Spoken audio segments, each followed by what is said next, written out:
Жогорку Кеңеш биздин мамлекетибиздин башкаруусундагы эң зор мааниге ээ болгон бийлик экен.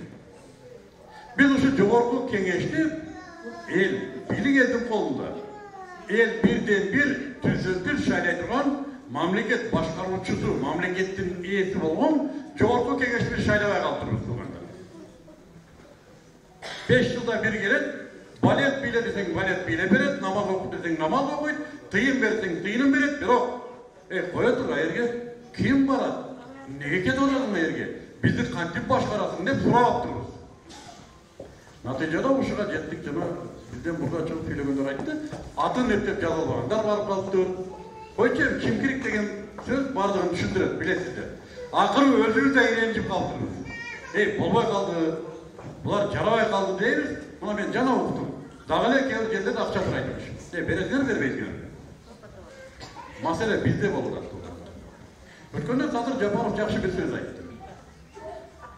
Эми Жогорку Кеңешти өзүңөр тазалап албайсыңарбы деди, элди айтты.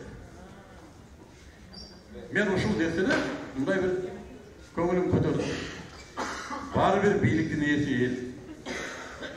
Эгер биз Жогорку Кеңешти тазалайбыз десек, тазалап алсак болот. Азыр бизге мүмкүнчүлүк берет. Бир канча жылдардан бери депутаттардын персоналдык өзү шайлансын деген иш ушул шайлоодо ишке ашкан болот.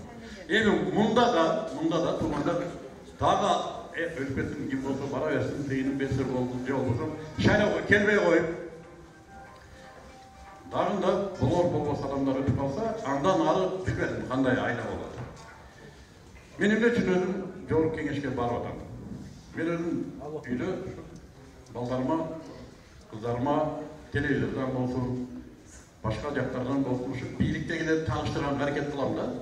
Мындай деген депутат, мындай ишти аткарат, мындай кылат деп түшүндүрүп айтып. Бирок акыркы кезде ушуну кыла албай калдым. Айткандан уялып да калдым.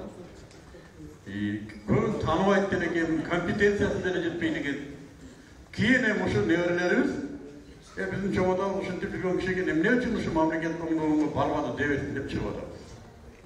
Жана Аллахка шүгүрлөр болсун, ошон такшалган бийликти сыртынан эмес, ичинен билген, бүт ыкыр-чыкырына чейин түшүнгөн, мамлекеттүүлүк деңгээлинде ойлоно алган адамдарга тагдырыбызды кошконуна мен өтө ыраазымын. Булардын артында жүрүп үйрөнүп атам.